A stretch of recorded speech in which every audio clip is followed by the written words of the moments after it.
Le matin du 15 septembre, Alizée Vernier descendit de sa Citroën C3 grise devant les grilles en fer forgé du château de Malmaison.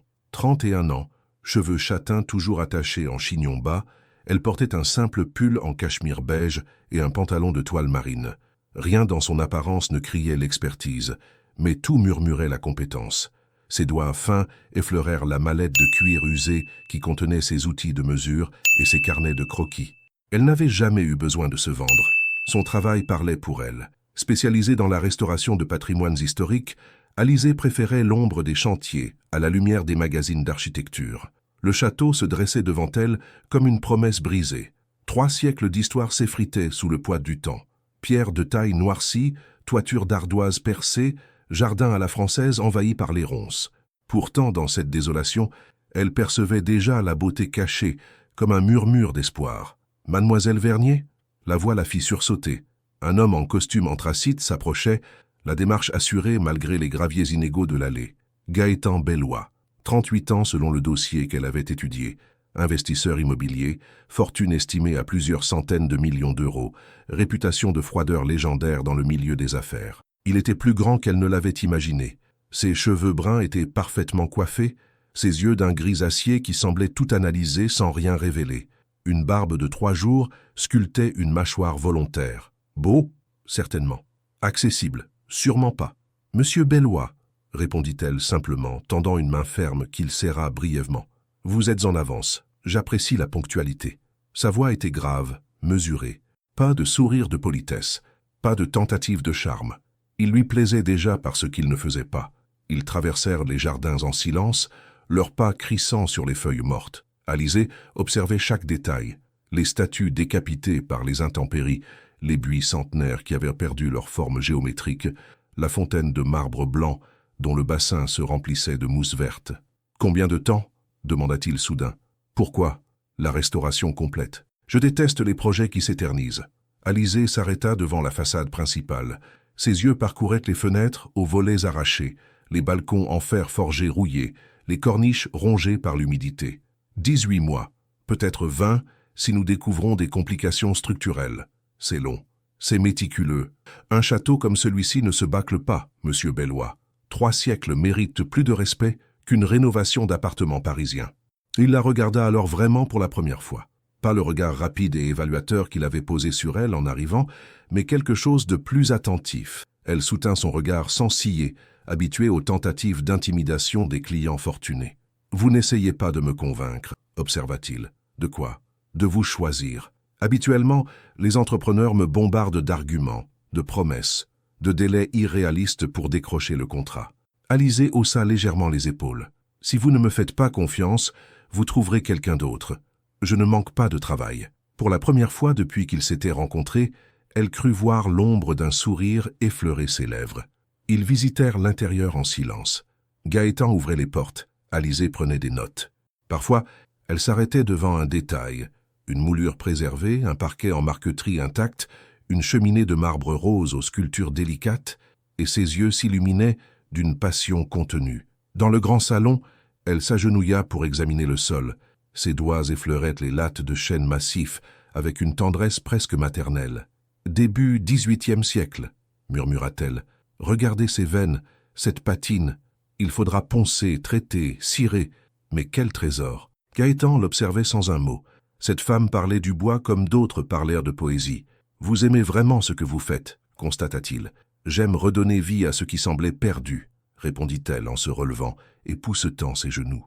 Dans la bibliothèque, entre les rayonnages vides et les fenêtres condamnées, elle découvrit une alcôve dissimulée derrière un panneau de boiserie. Ses yeux brillèrent d'excitation. Un bureau secret. Probablement utilisé pendant la Révolution pour cacher des documents compromettants. Comment le savez-vous? L'architecture ne ment jamais. Chaque époque laisse ses traces, ses secrets. Il suffit de savoir regarder. Ils terminèrent la visite dans la tour est, où un escalier en colimaçon menait à une petite pièce circulaire baignée de lumière. Alizée s'approcha de la fenêtre et contempla le paysage. Des collines ondoyantes, des vignobles dorés par l'automne naissant, un clocher de village au loin. Cette pièce pourrait devenir magnifique. Un bureau, une bibliothèque ou simplement un endroit pour réfléchir. « Je ne réfléchis pas, » répondit Gaëtan. « Je décide. Dommage. C'est dans la réflexion que naissent les plus belles décisions. De retour dans la cour d'honneur, ils se firent face. Le soleil déclinant projetait leurs ombres allongées sur les pavés disjoints. « Quand pouvez-vous commencer » demanda-t-il. « Lundi prochain. J'aurai besoin d'une équipe de 12 personnes au minimum, artisans spécialisés uniquement. Le budget ?» Elle lui tendit une enveloppe Kraft qu'elle avait préparée pendant la visite. « Tout est détaillé. Aucune surprise, aucun dépassement si vous respectez le cahier des charges. » Il glissa l'enveloppe dans la poche intérieure de sa veste sans l'ouvrir. « Une dernière chose, mademoiselle Vernier. Je ne veux pas être dérangé pendant les travaux. Faites votre travail, je vous paierai. Nous n'avons pas besoin d'être amis. » Alizé acquiesça. Enfin, un client qui comprenait ses besoins. « Parfait. Moi non plus. » Il remonta l'allée vers une Mercedes noire qui l'attendait, moteur tournant. Alizé resta seul devant le château endormi, ses clés de voiture à la main. Dans le rétroviseur de sa Citroën, elle vit la Mercedes disparaître derrière les arbres. Un homme étrange, ce Gaëtan Bellois. Ni charmeur ni désagréable, juste absent, comme s'il était là sans y être vraiment. Elle démarra en pensant qu'elle pourrait travailler en paix. Elle ne se doutait pas que, dès le lendemain, elle sentirait parfois un regard posé sur elle, discret, silencieux, troublant. Le château gardait déjà ses premiers secrets. Lundi matin, 7h30. Le camion de livraison de matériaux remontait l'allée du château dans un concert de grincements métalliques. Alizé était déjà là depuis 1 heure, installée sur les marches du perron avec son thermos de thé et ses plans étalés. Elle avait choisi cette heure matinale exprès. Le silence de l'aube lui permettait de s'imprégner de l'âme du lieu avant que l'agitation des travaux ne commence. C'était son rituel, sa façon de dire bonjour aux pierres centenaires. L'équipe arriva par vagues successives. 12 artisans triés sur le volet. Lucien, le maître maçon aux mains d'or qui restaurait les cathédrales, Sylvie, experte en dorures et patines anciennes, Antoine, menuisier ébéniste qui sculptait le bois comme d'autres écrivent des poèmes. Alizé les connaissait tous, avait travaillé avec eux sur d'autres chantiers. Ils formaient une famille de métiers, unis par la passion du beau ouvrage. « Alors, patronne, on attaque par où ?» demanda Lucien, en déchargeant ses outils de la camionnette. « La structure d'abord. Toiture, charpente, maçonnerie. Ensuite seulement nous nous occuperons de l'âme. » À 9h15, alors qu'Alizé expliquait à Antoine les spécificités des boiseries du grand salon, une Mercedes noire remonta l'allée. Son cœur eut un battement étrange. Gaëtan Bellois en descendit, vêtu d'un costume gris anthracite, une mallette de cuir à la main. « Il ne devait pas venir », murmura-t-elle à Lucien. « Qui ça ?»« Le propriétaire. Il m'avait dit qu'il ne voulait pas être dérangé. » Gaëtan s'approcha du petit groupe. Son regard balaya rapidement le matériel, les échafaudages en cours de montage, les bâches de protection. Puis il se posa sur Alizé. « Mademoiselle Vernier, tout se déroule comme prévu ?»« Parfaitement. Nous commençons par sécuriser la charpente avant les premières pluies d'automne. » Il acquiesça mais ne repartit pas. Au lieu de cela, il observa Lucien qui examinait les pierres de taille de la façade, notant chaque fissure, chaque trace d'érosion. « Monsieur Bellois » s'enquit Alizé. « Y a-t-il un problème ?»« Non, j'ai quelques appels à passer. L'ancien bureau du premier étage est-il utilisable ?» Alizé fronça légèrement les sourcils. Cet homme qui ne voulait pas être dérangé venait maintenant s'installer sur le chantier. « La pièce est poussiéreuse mais structurellement saine. Je vais demander à quelqu'un de la nettoyer. Inutile, j'ai seulement besoin d'une table et d'une chaise. » Il disparut à l'intérieur du château. Alizé resta perplexe, mais chassa rapidement cette pensée.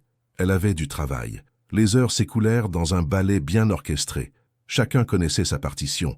Alizé circulait entre les équipes, vérifiait les détails, prenait des photos, annotait ses carnets. Vers midi, alors qu'elle mesurait l'épaisseur des murs dans la bibliothèque, elle entendit des pas dans l'escalier. Gaëtan descendait, sa mallette fermée. Il s'arrêta dans l'embrasure de la porte, l'observant travailler. Elle était agenouillée, son maître ruban étalé contre la pierre, notant scrupuleusement chaque mesure dans son carnet. « Vous ne vous arrêtez jamais ?» demanda-t-il. Elle leva les yeux, surprise de le trouver là. « Pardon ? Pour déjeuner. Il est 13h passées. » Alizé consulta sa montre, étonnée. Le temps filait toujours quand elle travaillait. « Les pierres ne connaissent pas l'heure, » répondit-elle en se relevant et poussetant ses genoux. Mais les estomacs, si. Y avait-il une pointe d'humour dans sa voix? Elle n'en était pas certaine. Cet homme restait une énigme. « L'équipe mange dans la cour. J'ai préparé des sandwichs ce matin. Et vous? » « Moi aussi. » Il hésita une seconde, comme s'il pesait ses mots. « Il y a un restaurant à Sainte-Foy-la-Grande, le Moulin de la Garenne. Si vous voulez vous joindre à moi. » L'invitation l'a pris au dépourvu. Cet homme qui ne voulait pas être dérangé l'invitait à déjeuner. C'est très aimable, mais je préfère rester avec l'équipe. Première semaine, première impression. Il acquiesça, mais elle crut déceler une ombre de déception dans ses yeux gris. Bien sûr, une autre fois, peut-être.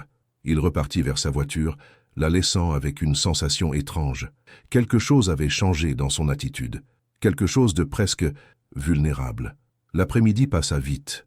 Vers 17 heures, alors que les ouvriers rangèrent leurs outils, Alizée monta au premier étage pour vérifier l'état du bureau que Gaëtan avait utilisé. La pièce sentait maintenant le cuir et une fragrance masculine discrète. Sur la table de chêne massif, il avait laissé quelques papiers parfaitement alignés et une tasse de café à peine entamée. Elle s'approcha de la fenêtre d'où il avait travaillé. La vue donnait directement sur la cour principale, là où elle avait passé sa journée. Un angle parfait pour observer sans être vu. Son cœur fit un bond étrange. L'avait-il regardé travailler? Mademoiselle Vernier? La voix de Lucien la fit sursauter. Il apparut dans l'embrasure, son sac d'outils à l'épaule. « On y va. Vous venez? J'arrive dans 5 minutes. Finissez votre inventaire. » Seule dans le bureau silencieux, Alizée laissa son regard parcourir la pièce. Sur le rebord de la fenêtre, quelques miettes de biscuits témoignaient d'un déjeuner improvisé. Gaëtan avait donc mangé ici, face à la fenêtre, face à elle. Pourquoi cette pensée la troublait-elle autant? En redescendant, elle croisa Sylvie dans l'escalier. « Dis donc, il est pas mal, le propriétaire », glissa l'artiste avec un sourire entendu. « Je n'avais pas remarqué. » Menteur. Et lui non plus n'a pas remarqué, bien sûr. C'est pour ça qu'il a passé la journée à la fenêtre. Alizée sentit ses joues s'échauffer. « Tu dis n'importe quoi, on dirait. En tout cas, fais attention, ma belle. Les hommes comme ça, c'est du cristal. Magnifique, mais fragile. » Dans la cour, l'équipe chargeait les camionnettes. Le silence retombait sur le château, ponctué par le chant des merles dans les tilleuls centenaires. Alizée resta quelques instants seule, respirant l'air frais du soir. Une Mercedes noire remonta l'allée. Son cœur eut de nouveau ce battement irrégulier. Gaëtan s'arrêta à sa hauteur, baissa la vitre électrique. « Tout s'est bien passé ?»« Oui, l'équipe est efficace. Tant mieux. » Il sembla chercher ses mots, le moteur tournant au ralenti. « Demain, j'aurai encore quelques appels à passer. Vous êtes chez vous, monsieur Bellois. Gaëtan. Appelez-moi Gaëtan. » Leurs regards se croisèrent à travers la vitre. Une seconde de trop. Une seconde qui changea quelque chose entre eux. « Bonne soirée, Gaëtan. » Il sourit. Un vrai sourire, cette fois. Le premier qu'elle lui voyait. « Bonne soirée, Alizée. » Il repartit, la laissant dans la cour déserte avec son prénom qui résonnait encore dans l'air du soir. Il avait dit « Alizée » avec une douceur qu'elle ne lui connaissait pas. En montant dans sa Citroën, elle jeta un coup d'œil vers la fenêtre du bureau. Vide, évidemment. Mais demain, il reviendrait. Et peut-être que demain, elle aurait le courage de lever les yeux vers cette fenêtre. Le château gardait un secret de plus. 3 semaines s'étaient écoulées depuis le début des travaux. Octobre avait revêtu la campagne bordelaise de ses couleurs cuivrées, et le château commençait lentement à renaître. La toiture était réparée, les échafaudages s'élevaient maintenant le long de la façade nord, et Alizée avait établi ses quartiers dans l'ancienne orangerie transformée en bureau de chantier. Gaëtan venait désormais chaque jour, officiellement pour ses appels d'affaires, officieusement. Alizée n'en était plus très sûre. Il s'installait toujours dans le même bureau du premier étage, face à la même fenêtre, et elle sentait parfois son regard peser sur elle quand elle dirigeait les opérations dans la cour. Ce matin-là, elle découvrit une thermos de café encore chaud posée sur sa table de travail. À côté, un petit mot écrit d'une écriture masculine et précise « Votre thé était froid hier. G. » Son cœur fit cette petite cabriole maintenant familière. Depuis quand observait-il ses habitudes matinales? Depuis quand se souciait-il de la température de son thé? Alors, on a un admirateur secret? Taquina Sylvie en découvrant la thermos. C'est juste de la politesse, protesta Alizée, mais ses joues s'empourprèrent. Bien sûr, et moi je suis la reine d'Angleterre. Vers midi, Alizée monta au premier étage pour vérifier l'avancement des travaux de menuiserie dans les chambres. En passant devant le bureau de Gaëtan, elle s'arrêta. La porte était entr'ouverte et elle l'entendait parler au téléphone. « Non, Richard, le projet de Neuilly peut attendre. J'ai d'autres priorités en ce moment. » Sa voix était ferme, presque cassante, très différente du ton qu'il employait avec elle. « Je ne bougerai pas d'ici avant la fin de l'année. Gérer les affaires courantes, c'est pour ça que je vous paie. » Alizée fit mine de passer son chemin, mais la suite de la conversation la cloua sur place. « Ce château... Non, ce n'est pas qu'un investissement, c'est autre chose. » Un silence, puis « Je ne sais pas encore quoi, mais c'est important. plus important que vous ne l'imaginez. Elle s'éloigna rapidement, le cœur battant. Qu'avait-il voulu dire? L'après-midi, alors qu'elle supervisait la restauration d'une fresque dans le salon de musique, Gaëtan apparut dans l'embrasure. Il ne dit rien, se contentant d'observer Antoine, qui nettoyait délicatement les pigments anciens avec un pinceau de soie. « T'as 7e siècle », expliqua Alizée sans se retourner, sentant sa présence. « École française, probablement un élève de Lebrun. Vous reconnaissez les styles comme ça? Chaque époque a sa signature, ses couleurs, ses motifs, sa façon de traiter la lumière. » Il s'approcha assez près pour qu'elle perçoive son parfum discret, mélange de bergamote et de cèdre. « Et les gens? Est-ce qu'ils ont aussi leur signature ?» Elle leva les yeux vers lui, surprise par la question. Il la regardait intensément, comme s'il cherchait à déchiffrer quelque chose en elle. Certains, oui, d'autres se cachent derrière des façades. Et moi? La question la déstabilisa. Y avait-il une faille dans sa voix? Vous êtes comme ce château. Beautiful façade, mais je ne sais pas encore ce qu'il y a derrière. Il sourit tristement. Peut-être vaut-il mieux ne pas savoir. Avant qu'elle puisse répondre, il était déjà parti. Le soir venu, alors que l'équipe rangeait ses outils, Alizée remarqua une lumière encore allumée au premier étage. Gaëtan travaillait tard. Poussée par une impulsion qu'elle ne s'expliquait pas, elle monta lui porter une tasse de thé. Elle frappa doucement à la porte entr'ouverte. « Entrez ». Il était assis face à son ordinateur portable, mais l'écran affichait une page blanche. Ses mains étaient croisées devant lui, et il fixait la fenêtre où la nuit tombante transformait le paysage en silhouette mystérieuse. « Je vous apporte du thé.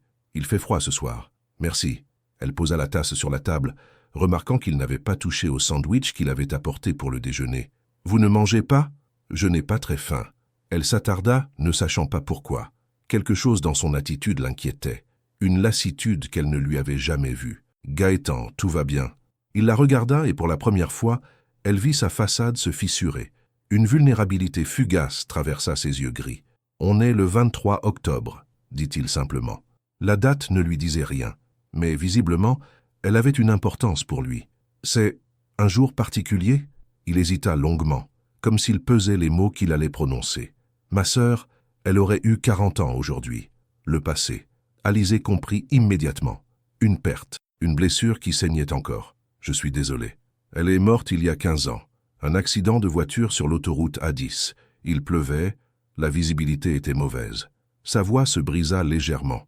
Alizée s'assit dans le fauteuil en face de lui, sans rien dire. Parfois, les silences valaient mieux que les mots. Céline elle était tout pour moi. Mes parents étaient toujours en voyage d'affaires. C'est elle qui m'a élevé, en quelque sorte. Elle qui m'a appris à ressentir les choses. Il but une gorgée de thé, ses mains tremblant imperceptiblement. Après sa mort, j'ai décidé de ne plus jamais me attacher à quoi que ce soit, ni aux lieux, ni aux gens. C'était plus sûr. Et maintenant, il la regarda dans les yeux. Maintenant, je ne sais plus. Ce château, ces travaux, tout ça commence à signifier quelque chose, et ça me terrifie. Alizée sentit son cœur s'emballer. Il venait de lui avouer à demi-mot qu'elle comptait pour lui. « Avoir peur, c'est normal », murmura-t-elle. « Moi aussi, j'ai peur. » « De quoi ? » ?»« De m'attacher, d'espérer. Mon père nous a abandonnés quand j'avais 12 ans, ma mère et moi. Il a dit qu'il partait acheter du pain, et on ne l'a jamais revu. » Gaëtan la regarda avec une attention nouvelle. Ils étaient deux écorchés vifs qui se reconnaissaient. « Comment faites-vous? Pour continuer à faire confiance ?»« Je ne fais pas confiance. Je vis au jour le jour. Je me protège derrière mon travail. Et ça suffit ?» Elle le regarda longuement. « Jusqu'à maintenant, oui. » Le « jusqu'à maintenant » resta suspendu entre eux comme une promesse fragile. Dehors, la pluie commença à tomber, tambourinant contre les carreaux de la fenêtre. Dans le bureau silencieux, deux âmes blessées venèrent de se révéler leurs blessures. « Je devrais y aller », dit finalement Alizée. « Oui, mais ni l'un ni l'autre ne bougea, comme si ce moment d'intimité était trop précieux pour être rompu. Finalement, elle se leva, récupéra la tasse vide. « Gaëtan ? » ?»« Oui, votre sœur, j'aurais aimé la connaître. » Il sourit pour la première fois de la journée. Un sourire triste mais sincère. Elle vous aurait adoré. Elle disait toujours que les plus belles âmes étaient celles qui réparaient les choses brisées. En redescendant l'escalier, Alizée réalisa qu'il venait de franchir une ligne invisible. Il n'était plus seulement un client et son architecte. Ils étaient deux êtres humains qui commençaient à se comprendre. Et c'était à la fois merveilleux et terrifiant. Novembre était arrivé avec ses matins brumeux et ses après-midi dorés. Les travaux du château avançaient remarquablement bien, et Alizée ne pouvait s'empêcher de ressentir une fierté particulière en voyant les pierres retrouver leur éclat d'antan. Mais ce n'était pas la seule raison de son contentement. Depuis leur conversation dans le bureau, quelque chose avait changé entre Gaëtan et elle. Pas de grandes déclarations, pas de gestes spectaculaires, juste de petites attentions qui parlaient plus fort que les mots. Le matin, elle trouvait désormais systématiquement un café chaud qui l'attendait, accompagné parfois d'un viennoiserie de la boulangerie du village. Quand la pluie menaçait, il faisait livrer des bâches supplémentaires avant même qu'elle n'en demande. Quand elle travaillait tard, une lumière restait allumée au premier étage, jusqu'à ce qu'elle quitte les lieux. Ils se parlaient peu, mais leurs regards se croisaient souvent. Des regards qui duraient une seconde de trop, chargés d'une tendresse naissante qu'aucun des deux n'osait nommer. Ce jeudi-là, Alizée découvrait avec émerveillement les boiseries de la chambre principale. Cachées sous des couches de peinture verte, elles révélaient des sculptures d'une finesse extraordinaire. Des roses entrelacées, des feuillages délicats, des oiseaux figés en plein vol. « Antoine, regardez-moi ça !» murmura-t-elle en caressant le bois mis à nu. « Du travail d'orfèvre. » Le menuisier s'approcha, ses lunettes sur le bout du nez. « Début 18e, je dirais. École de Versailles. Ça va nous prendre des semaines pour tout restaurer correctement. Ça en vaut la peine. Cette chambre va être magnifique. » Une voix derrière eux les fit se retourner. « Magnifique, peut-être. Mais est-ce que ça en vaut vraiment le coup ?» Un homme d'une cinquantaine d'années se tenait dans l'embrasure. Costume marine impeccable, mallette de cuir à la main. Il avait les cheveux gris parfaitement coiffés et des yeux bleus perçants qui jaugeaient tout d'un regard calculateur. « Vous êtes ?» demanda Alizée. « Richard Morel, associé de Monsieur Bellois. Et vous devez être Mademoiselle Vernier. » Il y avait quelque chose dans sa façon de prononcer son nom qui déplut immédiatement à Alizée, une pointe de condescendance comme s'il évaluait sa valeur marchande. « En effet. Puis-je vous aider ? J'aimerais voir Gaëtan. Il ne répond plus à mes appels depuis une semaine. » Alizée se contenta de hausser les épaules. « Je ne suis que l'architecte, Monsieur Morel. Vous devriez le chercher vous-même. » Richard Morel la détailla d'un regard appuyé. « Architecte ? Oui, bien sûr. Dites-moi, cette restauration, combien de temps encore ? Nous sommes dans les temps. Fin mai, comme prévu. Fin mai. » Il nota quelque chose dans un carnet. « Et le budget ? Pas de dépassement ? Aucun. Parfait. Gaëtan sera ravi. Il déteste les surprises financières. » Il y avait une ironie dans sa voix qu'Alizée ne parvenait pas à déchiffrer. « Monsieur Morel ?» La voix de Gaëtan résonna dans l'escalier. Il montait les marches deux par deux, et Alizée remarqua immédiatement son expression contrariée. « Gaëtan, enfin, il faut qu'on parle. Pas ici. Descendons. » Les deux hommes disparurent, laissant Alizée avec une sensation désagréable. Quelque chose dans l'attitude de Richard Morel l'inquiétait. Une heure plus tard, elle entendit des éclats de voix provenant du rez-de-chaussée. Impossible de distinguer les mots, mais le ton était tendu. Finalement, elle vit Richard Morel repartir vers sa voiture, le visage fermé. Il claqua la portière avec une violence contenue. Gaëtan réapparut dans la cour, les traits tirés. Il alluma une cigarette, chose qu'elle ne l'avait jamais vu faire. « Tout va bien ?» demanda-t-elle en s'approchant. « Richard pense que je deviens fou. » Il tira une bouffée, les yeux perdus vers l'horizon. Peut-être qu'il a raison. Qu'est-ce qu'il voulait ? Me ramener à la raison. Me rappeler que je suis un homme d'affaires, pas un romantique. Que ce château est un investissement, pas une passion. Il prononça le dernier mot avec une amertume qui serra le cœur d'Alizée. « Et vous, qu'est-ce que vous pensez ?» Il la regarda alors, et elle vit une bataille se livrer dans ses yeux gris. « Je pense que Richard a peur. Peur que je change. Peur de perdre son associé le plus rentable. Et c'est le cas. Vous changez ?» Un long silence. Gaëtan écrasa sa cigarette sous son talon. « Oui, je change.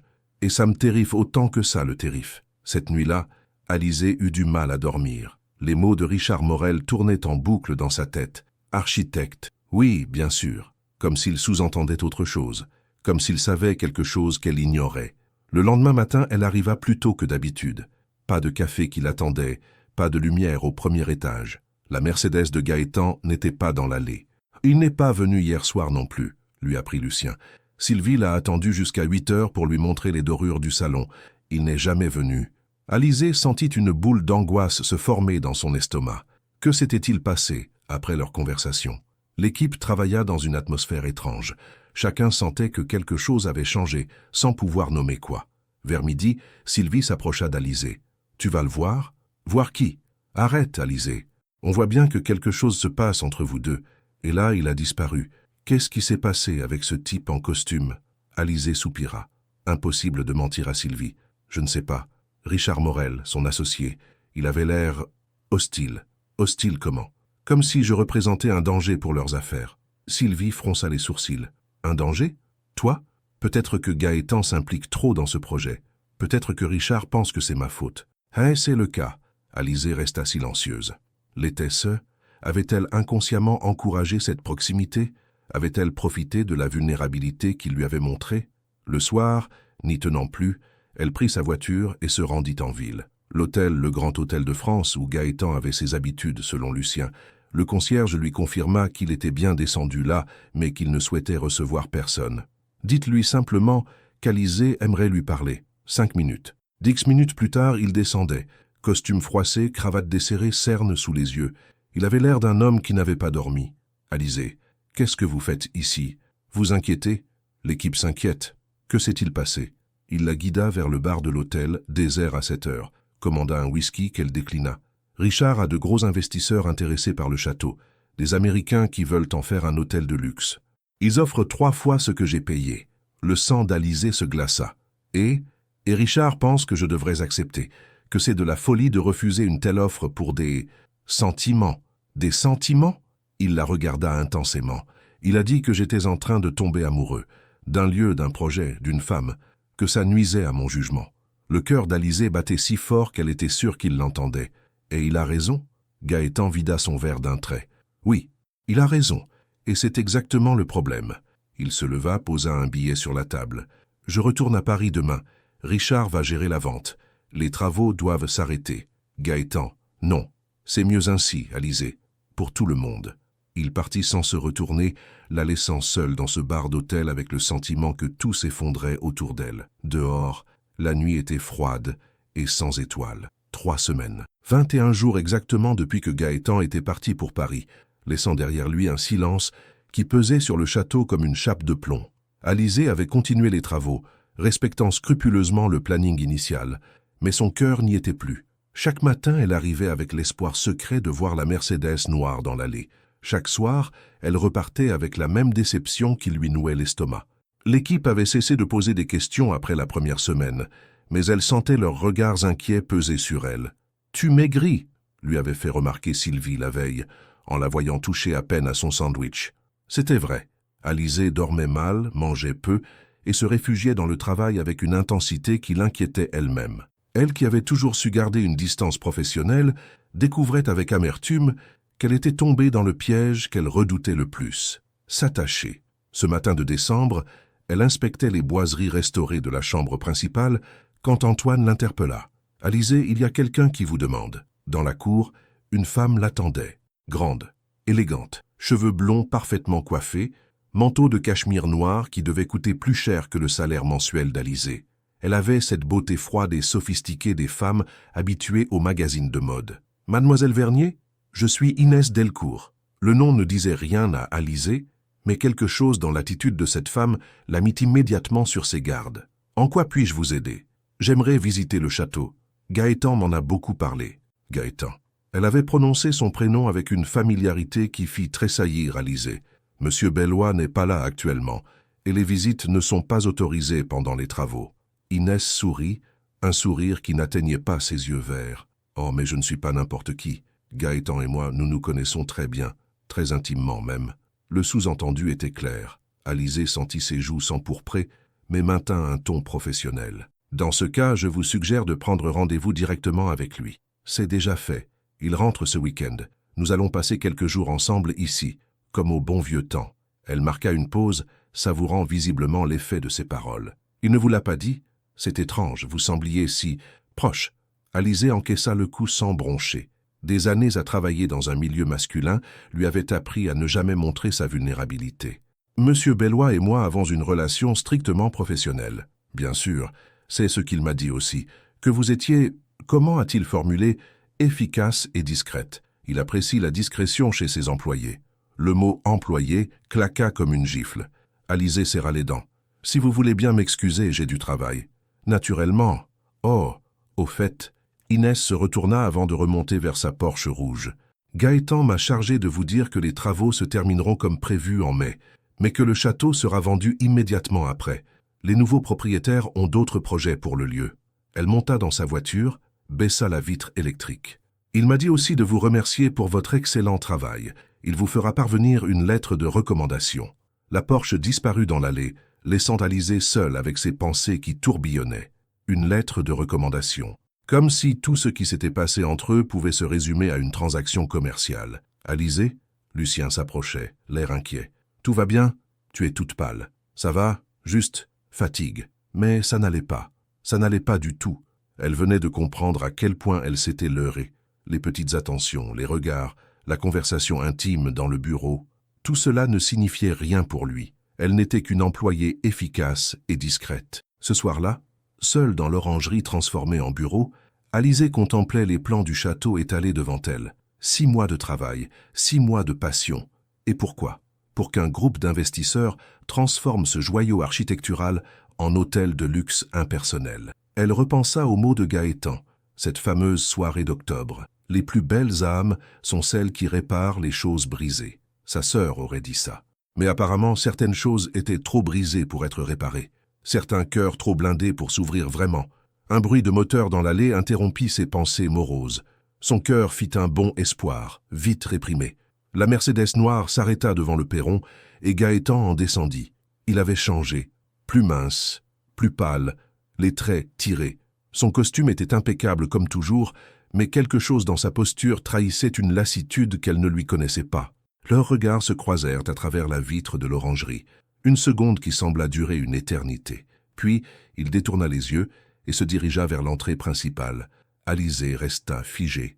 Après 3 semaines d'absence, pas un mot, pas un geste. Juste cette indifférence polie qui lui confirmait tout ce qu'Inès lui avait dit. 10 minutes plus tard, il frappa à la porte de l'orangerie. « Alizée, puis-je entrer ?»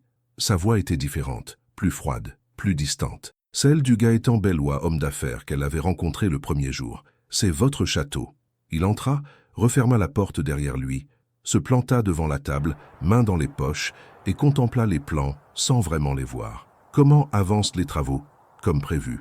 Nous serons prêts fin mai. »« Parfait. » Un silence pesant s'installa. Alizée attendait des explications, des excuses, quelque chose qui justifierait ces 3 semaines de silence. Mais rien ne vint. « J'ai eu la visite d'Inès Delcourt aujourd'hui, » dit-elle finalement. Il tressaillit imperceptiblement. « Ah, elle m'a dit que vous alliez passer le week-end ensemble et que le château serait vendu après les travaux. C'est exact. 2 mots. Comme un coup près qui tranchait définitivement tout espoir. Je vois. » Alizée rangea méthodiquement ses affaires, roula les plans, éteignit l'ordinateur portable. Gaëtan la regardait faire sans bouger. Alizée... Quoi?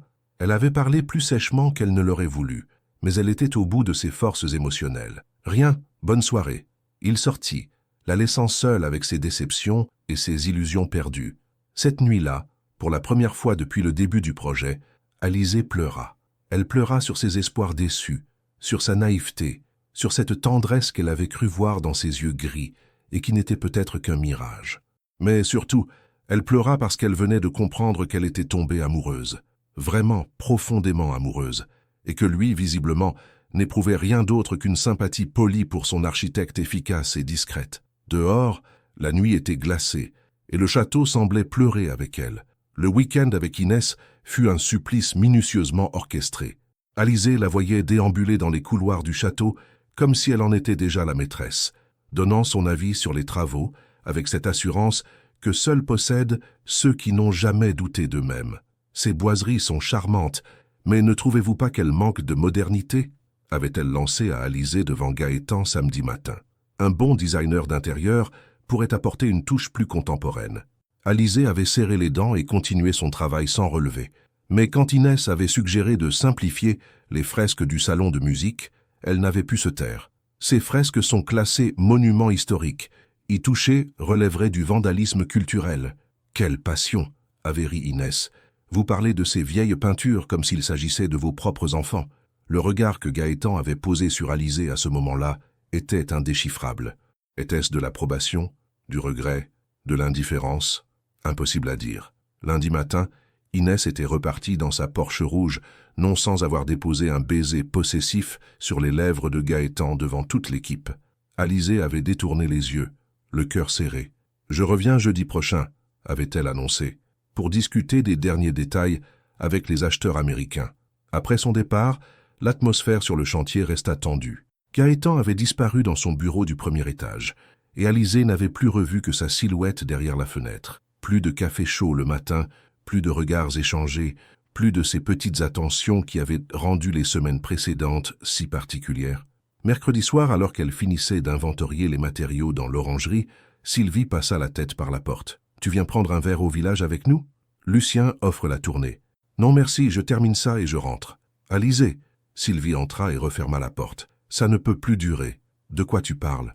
De toi, de lui, de cette tension qui empoisonne le chantier depuis des semaines. » Alizée leva les yeux de ses listings. « Il n'y a aucune tension. Monsieur Bellois et moi avons une relation professionnelle. »« Arrête, on n'est pas aveugle.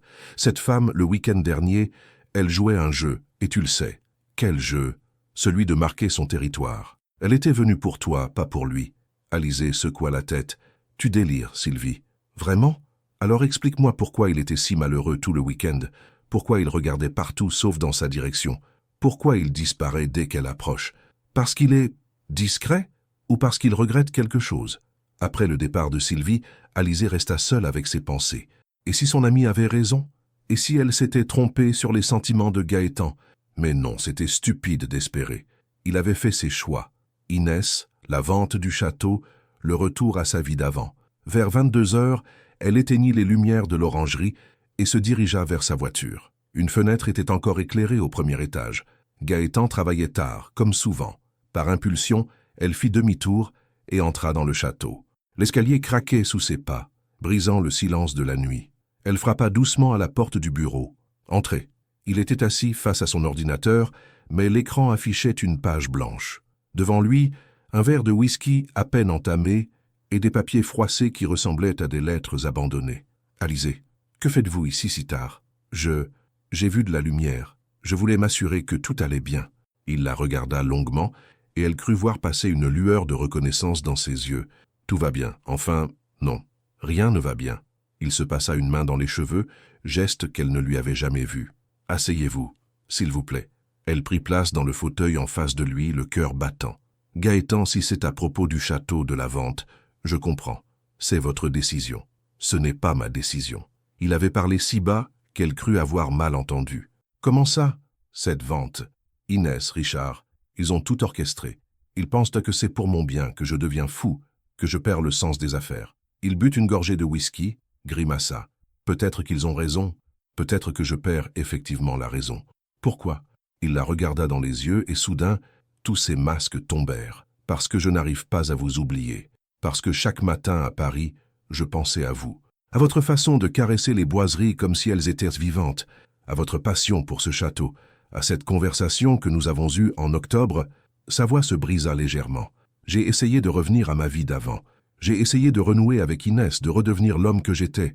Mais c'est impossible. Vous avez changé quelque chose en moi, Alizée. Quelque chose que je croyais mort et enterré. » Le cœur d'Alizée battait si fort qu'elle était sûre qu'il l'entendait. « Alors pourquoi? Pourquoi cette froideur? Pourquoi Inès? » « Parce que j'ai peur. Parce que la dernière fois que j'ai aimé quelqu'un vraiment, je l'ai perdu. Et je ne supporterai pas de vous perdre aussi. Vous ne me perdrez pas. Comment pouvez-vous en être sûr? » Elle se leva, contourna la table, s'approcha de lui. Il la regardait avec un mélange d'espoir et de terreur. « Parce que moi aussi j'ai peur. Moi aussi j'ai été abandonné. Mais je préfère risquer d'avoir mal plutôt que de vivre dans le regret. » Il se leva à son tour, si proche maintenant qu'elle pouvait sentir son souffle. « Alizée, qu'est-ce qui vous fait le plus peur, Gaëtan? M'aimer ou me perdre ?» Il ferma les yeux, comme s'il livrait un combat intérieur. « Les deux. Alors choisissez, mais choisissez vraiment. Pas sous la pression de Richard ou d'Inès. Choisissez, avec votre cœur. » Il rouvrit les yeux, y puisant un courage qu'il ne se connaissait pas. « Mon cœur a choisi depuis longtemps. Depuis le jour où je vous ai vu dessiner dans ce bureau. Depuis le jour où j'ai compris que vous ne me regardiez pas comme un portefeuille sur pattes, mais comme un homme. » Il leva la main, effleura sa joue. « Je vous aime, Alizée. Je vous aime et ça me terrifie. » Elle posa sa main sur la sienne. « Moi aussi je vous aime, et moi aussi ça me terrifie. » Ils restèrent ainsi, suspendus entre la peur et l'espoir, entre le passé qui les retenait et l'avenir qui leur tendait les bras. Dehors, la nuit était claire, et pour la première fois depuis des semaines, Les étoiles brillaient dans le ciel de Dordogne. « Et maintenant » murmura-t-elle. « Maintenant, nous affrontons nos peurs ensemble, et nous nous battons pour ce château, pour nous. » Dans ses yeux gris, elle vit enfin ce qu'elle espérait depuis si longtemps, non plus de la résignation, mais de la détermination. La bataille pour leur amour venait de commencer. Les jours qui suivirent leur confession furent les plus intenses qu'Alizée ait jamais vécus. Gaëtan et elle évoluaient désormais dans une bulle de tendresse discrète, faite de regards complices, de frôlements fugaces et de conversations murmurées loin des oreilles indiscrètes. Le matin, il arrivait avec 2 cafés et s'attardait dans l'orangerie pour discuter des travaux. Le soir, il se retrouvait dans le bureau du premier étage, officiellement pour faire le point sur l'avancement, officieusement pour savourer ces moments volés où ils pouvaient enfin être eux-mêmes. « Nous devons être prudents », lui avait dit Gaëtan après leur première nuit passée à simplement parler jusqu'à l'aube. « Si Richard apprend qu'il y a quelque chose entre nous, il utilisera ça contre moi. » Contre nous. Alizée avait acquiescé, comprenant l'enjeu. Mais cette clandestinité, si elle était nécessaire, ajoutait une tension supplémentaire à leur relation naissante. L'équipe, elle, n'était pas dupe. Sylvie surprenait parfois leurs regards et souriait mystérieusement. Lucien, plus direct, avait simplement dit à Alizée « Ça fait plaisir de te voir heureuse, patronne. » Car elle était heureuse. Pour la première fois depuis des années, vraiment heureuse. Même si cette joie était teintée d'inquiétude. Le jeudi suivant, comme annoncé, Inès revint. Mais cette fois, elle n'était pas seule. Une Mercedes noire l'accompagnait, d'où descendirent Richard Morel et 2 hommes en costume sombre qu'Alizée ne connaissait pas. « Les investisseurs américains » souffla Gaëtan à Alizée en les voyant arriver. Richard a accéléré les choses. James Mitchell et Robert Sterling. 50 ans tous les deux, allure de requin de la finance, regard calculateur qui jaugeait déjà la rentabilité de chaque pierre du château. Ils parlaient entre eux en anglais, pointant du doigt les façades, les jardins, évaluant les potentiels d'aménagement. « Magnificent property », déclara Mitchell en serrant la main de Gaëtan. « Perfect for our luxury hotel project. We can see at least 60 rooms, spa facilities, conference center. » Alizée sentit son estomac se nouer. 60 chambres d'hôtel dans ce joyau architectural. C'était un massacre programmé. « Les travaux de restauration avancent comme prévu ?» demanda Richard, s'adressant à Alizée avec ce ton condescendant qu'elle détestait. « Parfaitement. Nous respectons le planning. »« Excellent. Messieurs Mitchell et Sterling aimeraient te visiter l'intérieur pour évaluer les modifications nécessaires. » Le mot « modification » résonna comme un glas dans les oreilles d'Alizée. Elle regarda Gaëtan qui semblait livrer un combat intérieur. « Bien sûr, dit-il finalement, Alizée va vous faire visiter. » La visite fut un calvaire. Mitchell et Sterling parlaient de cloisons à abattre, de suites à créer, de modernisation complète. Devant la fresque du salon de musique, Sterling suggéra même de la recouvrir d'un revêtement plus neutre. « Cette fresque est classée monument historique », intervint Alizée, la voix tendue. « Classification can be renegotiated », répondit Mitchell avec un sourire froid. « Money talks louder than history, don't you think ?» Alizée serra les poings. À côté d'elle, Gaëtan était livide. Mais il ne dit rien. Dans la bibliothèque, devant l'alcôve secrète qu'Alizée avait découverte le premier jour, Sterling eut une idée qui la révolta. « This hidden space could make a perfect wine cellar for VIP clients. Very romantic, very French. » Non, le mot était sorti malgré elle, sec, catégorique. Tous les regards se tournèrent vers elle. « Pardon ?» dit Richard, haussant un sourcil. « Cette alcôve a une valeur historique inestimable. C'est probablement là que les propriétaires cachèrent leurs documents pendant la Révolution. La transformer en cave à vin serait... » « Serait quoi ?» l'interrompit Inès. « Mademoiselle Vernier, vous semblez oublier que vous n'êtes que l'architecte chargé de la restauration. Les décisions concernant l'usage futur du château ne vous regardent pas. » Le silence qui suivit était assourdissant. Alizée sentit ses joues s'empourprer.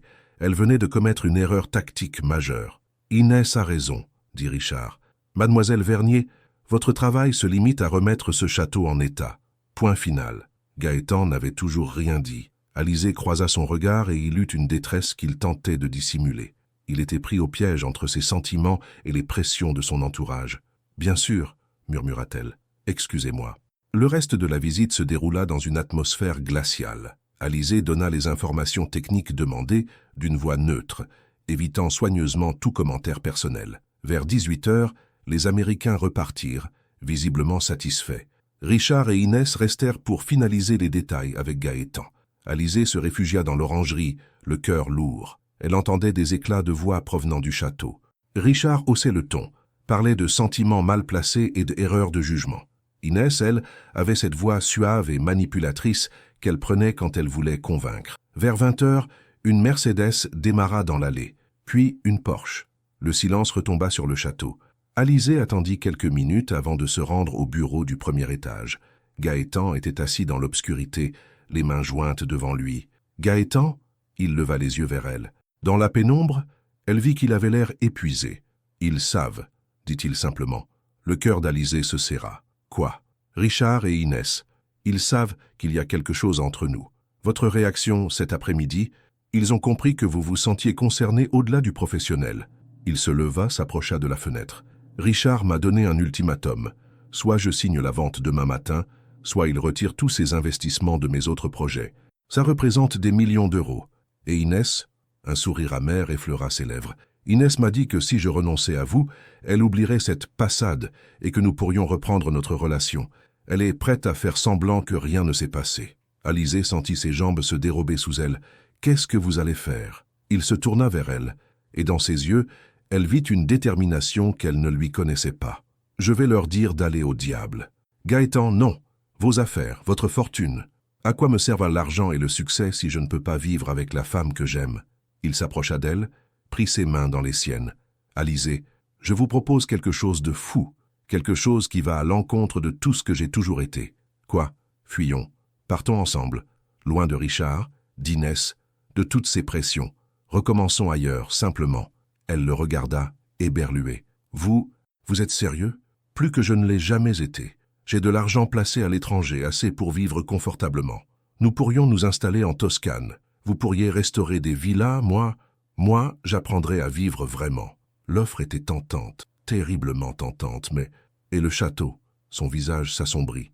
Le château sera vendu, transformé, détruit dans son âme, sinon dans sa structure. Alizée sentit les larmes monter. Ce château qu'elle avait appris à aimer, ces pierres qu'elle avait caressées, ces fresques qu'elle avait restaurées, tout cela allait disparaître sous les coups de boutoir de la rentabilité. « Il doit y avoir une autre solution, » murmura-t-elle. Laquelle? Elle n'en savait rien, mais fuir lui semblait être un aveu d'échec, une capitulation. « Donnez-moi 24 heures, » dit-elle. « Laissez-moi réfléchir. » Il acquiesça, même si elle voyait qu'il était déçu. 24 heures. Mais après ça, Alizée, il faudra choisir. Eux ou nous, le château ou notre amour. Cette nuit-là, elle ne dormit pas. Le dilemme la rongeait. Accepter la fuite avec l'homme qu'elle aimait ou se battre pour un patrimoine qui semblait déjà perdu. À l'aube, elle avait pris sa décision. Une décision qui allait tout changer. Alizée arriva au château avant l'aube, le cœur battant et les mains tremblantes. Sa décision était prise, mais elle savait qu'elle jouait le tout pour le tout. Dans son sac, elle portait un dossier qu'elle avait préparé toute la nuit, fruit de recherches acharnées et d'appels téléphoniques passés aux premières heures du jour. Gaëtan l'attendait dans l'orangerie, une tasse de café fumant devant lui qu'il n'avait visiblement pas touché. Ses vêtements froissés et ses cernes témoignaient d'une nuit blanche. « Alors ?» demanda-t-il en la voyant entrer. Elle posa son sac sur la table, le regarda droit dans les yeux. « Je refuse de fuir. » Son visage se décomposa. « Alizée, laissez-moi finir, je refuse de fuir, mais je refuse aussi de baisser les bras. Ce château peut être sauvé, Gaëtan, et notre histoire aussi. » Elle sortit le dossier de son sac, l'ouvrit devant lui. « J'ai passé la nuit à chercher. Ce château n'est pas seulement classé monument historique pour ses boiseries et ses fresques.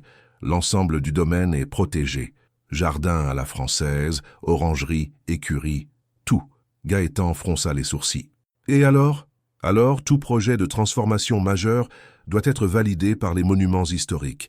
Et j'ai des contacts là-bas. Des gens qui ne laisseront jamais passer un projet d'hôtel de 60 chambres. » Elle tourna une page, révélant des photos et des documents officiels. « J'ai appelé Margot Dubois, conservatrice régionale. Elle me doit un service depuis la restauration de l'église de Saint-Émilion. Elle est prête à venir expertiser le château dès demain. Si elle confirme l'intérêt exceptionnel du site, les Américains ne pourront pas construire leur hôtel, » termina Gaëtan comprenant soudain. « Exactement. Le château conservera sa valeur patrimoniale, mais perdra sa valeur spéculative.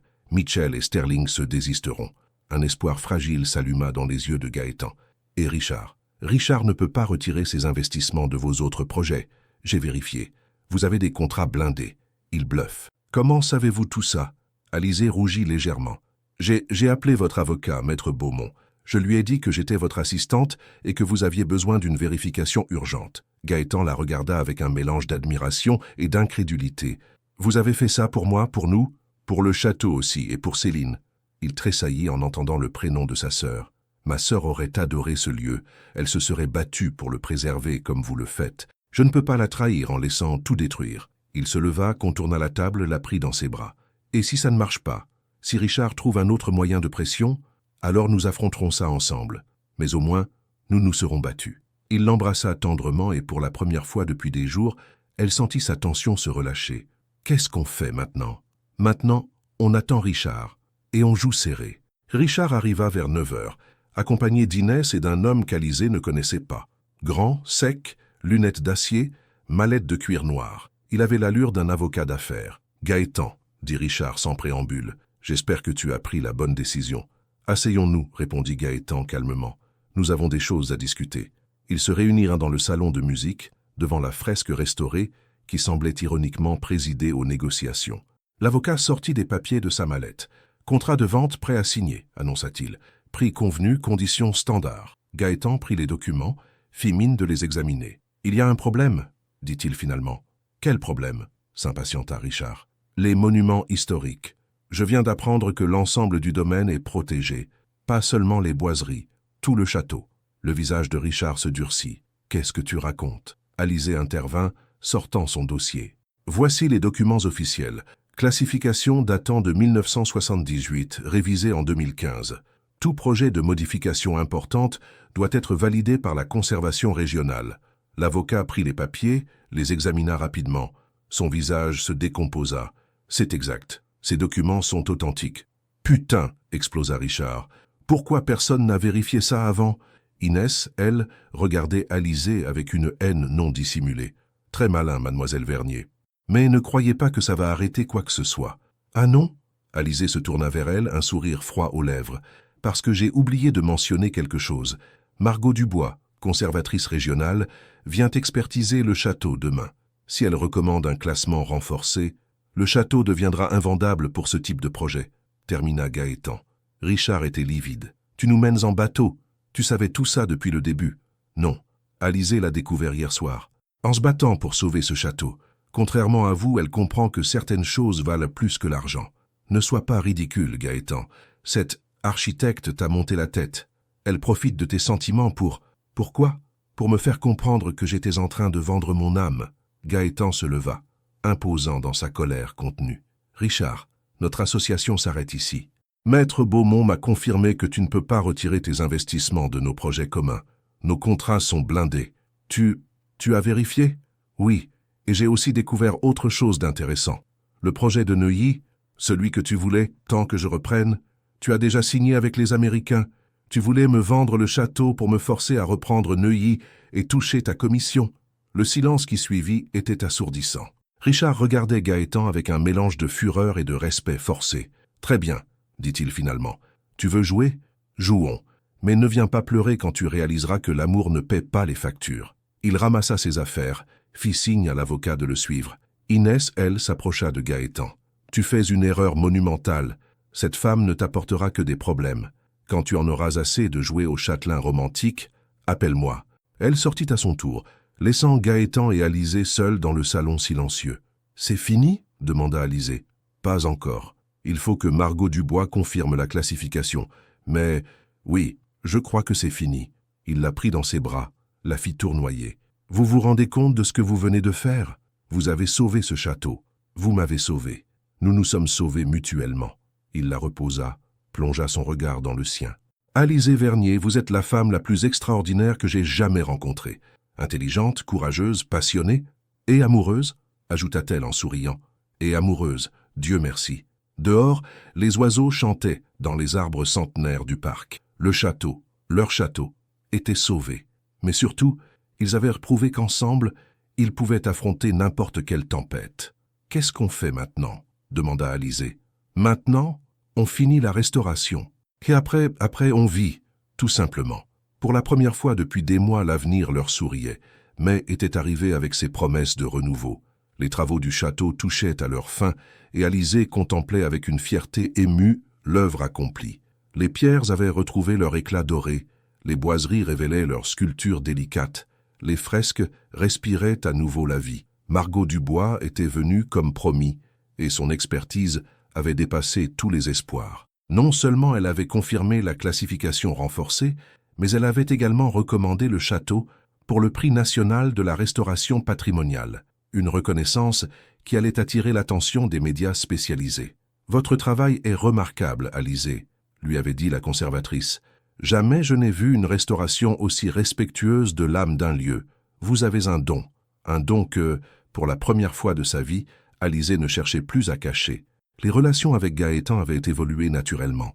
Plus besoin de se cacher, plus de regards furtifs.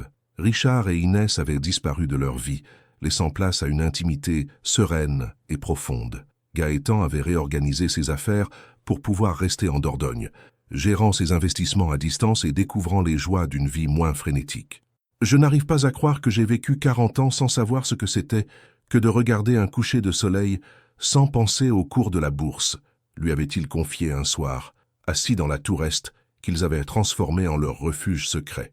Mais cette quiétude allait être troublée. Ce matin de mai, alors qu'Alizée supervisait les derniers détails de la dorure du grand salon, Sylvie accourut vers elle, un journal à la main. « Alizée, tu as vu ça ?»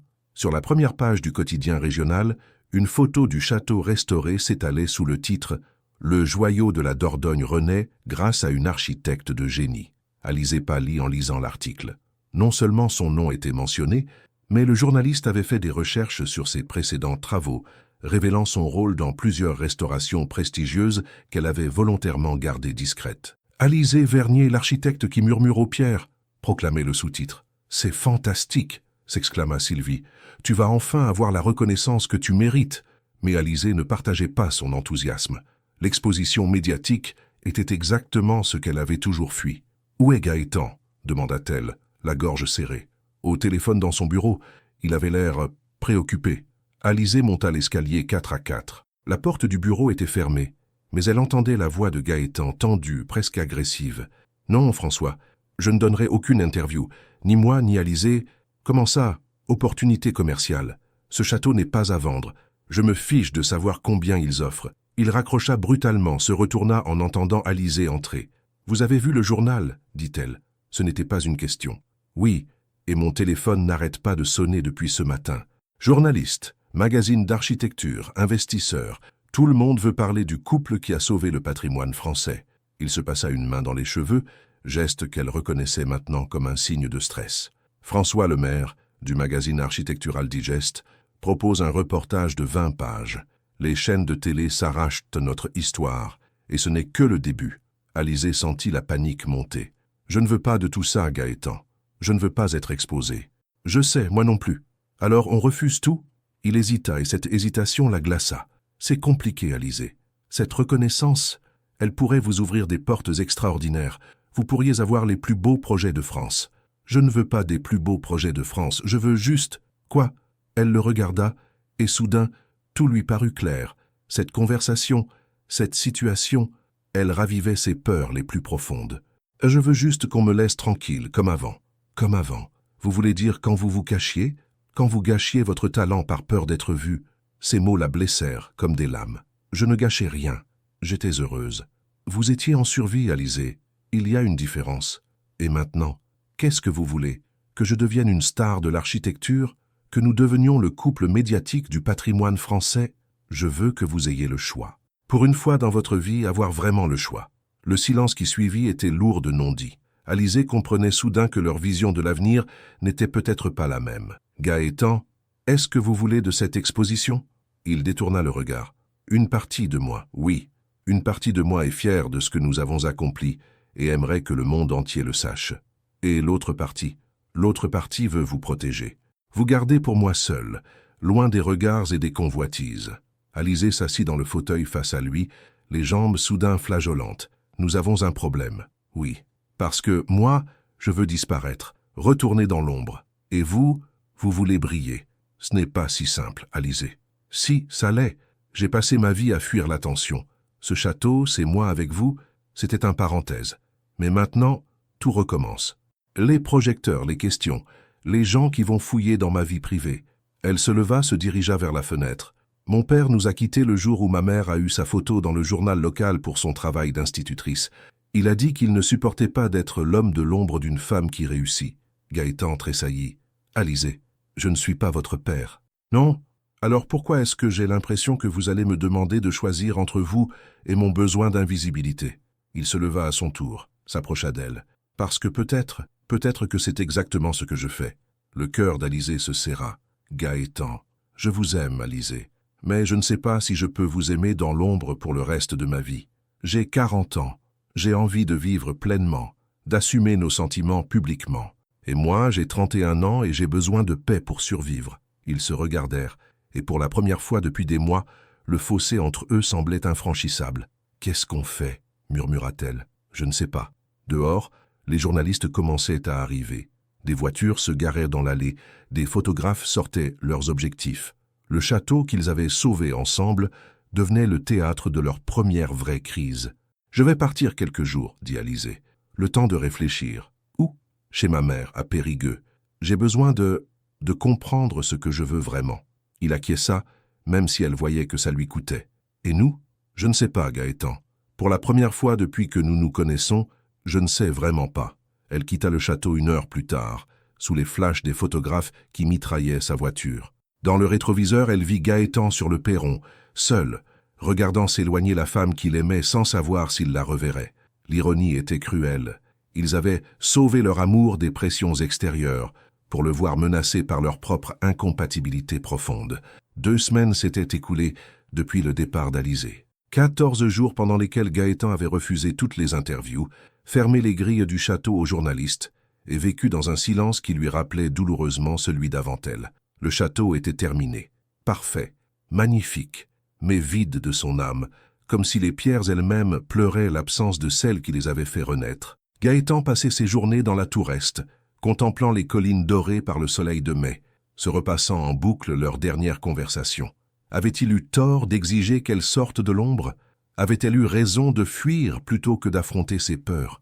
Ce matin-là, une lettre l'attendait sur la table de l'orangerie, l'écriture fine et précise d'Alizée. Son cœur bondit, puis se serra en lisant les premières lignes. « Gaëtan, ces 2 semaines chez ma mère m'ont permis de comprendre beaucoup de choses sur moi, sur nous, sur ce que je veux vraiment. Vous aviez raison. Je vivais en survie, pas en vie.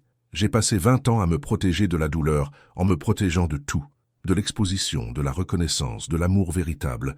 Ma mère m'a rappelé quelque chose que j'avais oublié. Mon père n'est pas parti à cause de sa réussite à elle. Il est parti parce qu'il était incapable d'aimer quelqu'un d'autre que lui-même.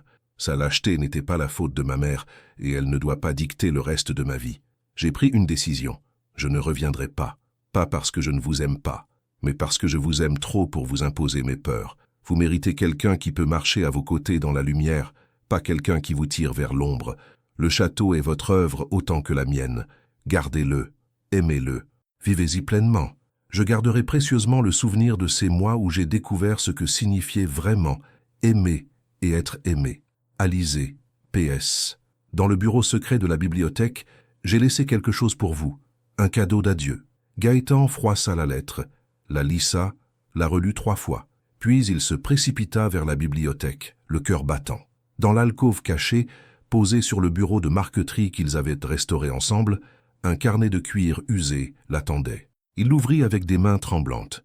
C'était le journal de bord d'Alizée pendant la restauration. Page après page, elle avait consigné chaque détail, chaque découverte, chaque émotion. Mais surtout, elle avait dessiné des croquis du château sous tous les angles, des détails architecturaux, des études de lumière, et puis au fil des pages, des portraits. Lui, d'abord distant et formel, puis de plus en plus humain, de plus en plus aimant, leurs mains qui se frôlent sur un plan. Leur silhouette dans la cour au coucher du soleil, leurs regards qui se croisent. Sur la dernière page, une aquarelle qui lui coupa le souffle. Le château dans la lumière dorée du matin et eux deux, minuscules, assis sur les marches du perron, enlacés, heureux. En dessous ces mots, « Ici j'ai appris à aimer. Ici j'ai été aimé. C'est le plus beau château du monde. » Gaëtan referma le carnet, les larmes aux yeux. Non, elle ne pouvait pas partir, pas comme ça. pas en se sacrifiant par amour. Il prit sa voiture et roula jusqu'à Périgueux comme un fou. La maison de la mère d'Alizée était une petite bâtisse de pierre blonde avec un jardin fleuri. Une femme d'une 60aine d'années lui ouvrit, les mêmes yeux noisettes qu'Alizée. « Vous devez être Gaëtan. Je suis Colette Vernier. »« Madame, où est Alizée ?»« Partie ce matin, train de 8h47 pour Paris. Elle a pris un appartement là-bas. Veut recommencer à zéro. » Le monde s'écroula autour de lui. « Quel train ?» Colette le regarda avec une tendresse maternelle. « Celui de 19h15. Quai 3. Si vous vous dépêchez... » Il était déjà reparti. La gare de Périgueux à 18h45. Gaëtan courait sur le quai, cherchant désespérément une silhouette familière. Il la trouva assise sur un banc, seule, une petite valise à ses pieds, regardant les rails comme s'il menait vers un exil définitif. Alizée. Elle leva les yeux, et il vit qu'elle avait pleuré. « Gaëtan, qu'est-ce que vous faites ici ? Je vous empêche de faire la plus grosse erreur de votre vie. Ce n'est pas une erreur, c'est la décision la plus courageuse que j'ai jamais prise. » Il s'assit à côté d'elle sur le banc, sans la toucher, respectant sa distance. « J'ai lu votre carnet, vu vos dessins. » Elle détourna les yeux. « Alors, vous comprenez, ce château, c'est moi. C'était magique. Mais la magie ne dure pas dans le monde réel. Qui a dit qu'elle ne pouvait pas durer ? Gaëtan, vous voulez vivre au grand jour. Moi, j'ai besoin d'ombre. On ne peut pas. Et si je vous disais que j'ai refusé toutes les interviews, que j'ai fermé le château aux journalistes, que je me fiche éperdument de la reconnaissance publique ?» Elle le regarda surprise. « Mais votre fierté, votre envie de montrer au monde, ma seule fierté, c'est vous. Mon seul envie, c'est de vous rendre heureuse. » Le train entrait en gare dans un fracas de métal et de vapeur. « Alizée, écoutez-moi, vraiment. Pour la première fois de ma vie, j'ai trouvé quelqu'un qui m'aime pour ce que je suis, pas pour ce que je possède. Quelqu'un qui m'a appris que le silence peut être plus éloquent que tous les discours. Quelqu'un qui a réparé bien plus que les murs d'un château. » Les voyageurs montaient dans le train. Alizée se leva, hésitante. « Gaëtan, j'ai une proposition, différente de la fuite que je vous avais suggérée. » « Laquelle ? » ?»« Restons, dans notre château. Vivons comme nous l'entendons. Dans le silence, si vous le voulez. Dans l'ombre, si c'est ce qui vous rassure. Mais ensemble. Et votre carrière ? Vos affaires ? Je peux tout gérer depuis la Dordogne. J'ai découvert que je n'avais pas besoin des tours de Paris pour être heureux. J'ai juste besoin de vous. » Le contrôleur siffla. Dernière minute. « Alizée, je ne peux pas vous forcer. Mais je peux vous promettre quelque chose. Si vous restez, si vous me donnez cette chance, je respecterai votre besoin de discrétion. Je vous protégerai des regards. Je serai votre rempart contre le monde extérieur. » Elle le regarda intensément, comme si elle tentait de lire dans son âme. « Vous feriez ça ? Vraiment ? Renoncer à la gloire pour moi ?» Il prit ses mains dans les siennes, les porta à ses lèvres. « Alizée, tu m'as volé mon cœur. » Les mots résonnèrent comme une évidence, comme une vérité qui n'attendait que d'être dite. « Tu m'as volé mon cœur le premier jour, quand tu as touché ces boiseries avec tant d'amour. Tu me l'as volé quand tu m'as écouté parler de Céline sans me juger. Tu me l'as volé chaque fois que tu m'as regardé comme si j'étais un homme, pas un portefeuille. » Les larmes coulaient maintenant librement sur les joues d'Alizée. « Et maintenant, je ne peux plus vivre sans ce cœur volé. Il t'appartient, complètement, inconditionnellement. » Le train s'ébranla lentement. Alizée regarda les wagons qui s'éloignaient, puis Gaëtan qui attendait sa réponse, vulnérable et sincère. « Moi aussi, » murmura-t-elle. « Moi aussi, tu m'as volé mon cœur. » Elle laissa tomber sa valise, se jeta dans ses bras. « Pardonne-moi, j'ai eu peur, encore, toujours. Plus jamais, » chuchota-t-il contre ses cheveux. « Plus jamais seul, plus jamais dans la peur. » Ils restèrent enlacés sur le quai désert, tandis que la nuit tombait doucement sur la Dordogne. « Qu'est-ce qu'on fait maintenant ?» demanda-t-elle. « Maintenant, on rentre chez nous, dans notre château, et on vit, en silence si tu veux, dans l'ombre si c'est ce qui te rassure, mais ensemble, toujours ensemble. Et si les journalistes reviennent, je leur dirai que le château n'est pas à visiter, qu'il abrite un amour qui a besoin de paix pour s'épanouir. » Elle sourit à travers ses larmes. « Tu ferais vraiment ça ? Pour toi, je ferais n'importe quoi. » Ils remontèrent l'allée du château dans la voiture de Gaëtan, main dans la main. Les grilles se refermèrent derrière eux comme une protection, comme une promesse. Dans la tour est, ils s'installèrent face à la fenêtre, regardant les étoiles s'allumer une à une dans le ciel noir. « Gaëtan ? Oui, merci de m'avoir appris que l'amour peut être un refuge, pas seulement un danger.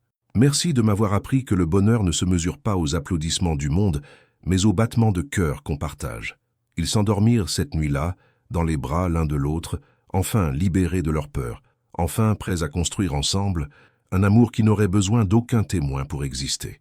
Le château gardait désormais son plus beau secret, 2 cœurs volés qui avaient trouvé leur maison. L'automne avait repeint les jardins du château de couleur cuivrée. Alizé ajustait les derniers détails de la nouvelle serre qu'ils avaient fait construire derrière l'orangerie. Un projet plus modeste, mais tout aussi passionnant que la grande restauration. Gaëtan la regardait travailler depuis la fenêtre de leur chambre, l'ancienne chambre principale aux boiseries magnifiquement restaurées. Il souriait en la voyant diriger les ouvriers avec cette autorité tranquille qu'il lui connaissait maintenant si bien. 1 an. Une année entière depuis qu'ils avaient choisi de vivre ensemble dans l'ombre protectrice de leur château. Une année de bonheur simple, fait de matins partagés et de soirées au coin du feu de la bibliothèque. Le monde extérieur ne les avait pas oubliés. De temps en temps, une voiture ralentissait devant les grilles. Un photographe tentait de prendre quelques clichés à travers les barreaux, mais leur intimité restait préservée, et c'était tout ce qui comptait. Gaëtan avait tenu parole. Il gérait ses affaires depuis son bureau du château, se déplaçant à Paris seulement quand c'était absolument nécessaire. Il avait découvert qu'on pouvait très bien diriger un empire financier en regardant pousser les roses anciennes du parc. Alizé, elle, avait trouvé un équilibre parfait. Elle acceptait maintenant des projets de restauration, mais uniquement des petits châteaux privés, des propriétés familiales où elle pouvait travailler dans la discrétion qu'elle chérissait. Sa réputation se construisait par le bouche à oreille, ce qui lui convenait parfaitement. « Alizé !» l'appela Gaëtan depuis la fenêtre. « Téléphone pour toi !» Elle leva les yeux vers lui, sourit, fit signe qu'elle arrivait. Ces petits rituels du quotidien, ces appels d'une pièce à l'autre, ces gestes simples de la vie de couple, elle ne s'en lassait pas. « Qui c'était ?» demanda-t-elle en entrant dans le château. « Margot Dubois. Le prix national de la restauration que vous aviez obtenu, il y a une cérémonie en décembre. Elle voulait savoir si vous accepteriez de venir le recevoir. » Alizé fit une petite grimace. « Une cérémonie avec des discours, des photos ? Probablement. J'hésite. » Gaëtan s'approcha d'elle, la prit dans ses bras. « Vous savez quoi ? Acceptez. » « Gaëtan, un prix, ça se reçoit. Et puis, j'aimerais voir la fierté dans les yeux des gens quand ils découvriront le talent de la femme que j'aime. Mais ma discrétion, votre discrétion, c'est pour vivre, pas pour vous priver de la reconnaissance que vous méritez. Une soirée, quelques photos, et puis on rentre chez nous. » Elle le regarda touchée par sa générosité. « Vous viendrez avec moi ? Essayez donc de m'en empêcher. » Ce soir-là, ils dînèrent dans la tour Est, leur refuge favori. Par la fenêtre, ils voyaient les lumières du village scintiller au loin, leur petit monde paisible et protégé. « Des regrets ?» demanda Alizé en sirotant son vin rouge. « Aucun. Et vous ? Aucun non plus. Enfin, peut-être un. » Il fronça les sourcils, inquiet. « Lequel ? J'aurais aimé que Céline voie ce château, et qu'elle vous voie heureux. » Gaëtan sentit sa gorge se serrer. Alizé avait cette capacité extraordinaire à dire exactement les mots justes au bon moment. « Elle le voit, j'en suis sûr, et elle est fière de nous. Vous croyez ? J'en suis certain. Elle qui disait que les plus belles âmes sont celles qui réparent les choses brisées. Elle aurait adoré voir ce que vous avez fait, pas seulement pour le château, pour moi. » Ils restèrent silencieux un moment, savourant cette paix qu'ils avaient mis tant de temps à trouver. « Gaëtan, je vous aime, plus que le premier jour, plus que hier, moins que demain. » Il sourit, porta sa main à ses lèvres. « Moi aussi, je vous aime. Mon cœur volé, ma réparatrice de château, ma paix retrouvée. » Dans la bibliothèque, le bureau secret abritait maintenant les carnets d'Alizé de tous ses projets. Une collection grandissante de dessins, de notes, de souvenirs. Leur histoire s'écrivait page après page, en silence, loin des regards indiscrets. Le château gardait ses secrets, et le plus beau d'entre eux était cet amour qui grandissait dans l'ombre, solide comme les pierres centenaires, éternel comme les étoiles qui brillaient chaque soir au-dessus de la Dordogne. Parfois, les plus belles histoires n'ont pas besoin de témoins pour exister. Elles ont juste besoin de 2 cœurs qui battent à l'unisson et d'un endroit où s'aimer en paix. Le château de Malmaison était devenu leur éternité. Fin séné, et vous, que choisiriez-vous ? Le véritable amour ou la carrière de vos rêves? Alizé et Gaëtan ont dû choisir entre la célébrité et le bonheur, entre les projecteurs et l'intimité. Souvent, dans la vraie vie, nous faisons face au même dilemme, poursuivre nos rêves professionnels ou donner la priorité aux relations. Est-il possible d'avoir les deux? Comment réagiriez-vous si l'amour de votre vie voulait vivre une vie complètement différente de celle dont vous avez toujours rêvé? Pourriez-vous trouver un compromis comme nos protagonistes ou l'un de vous devrait-il tout abandonner? Votre participation sur la chaîne est très importante. S'il vous plaît, laissez votre opinion dans les commentaires. Merci d'avoir regardé. Vos réactions sont très importantes pour notre travail. Laissez-nous un commentaire pour nous dire ce que vous pensez et d'où vous regardez. N'oubliez pas de vous abonner à la chaîne et d'activer les notifications pour ne rien manquer. Votre participation est très importante pour la poursuite de notre travail, alors partagez-la avec ceux qui aimeront cette histoire.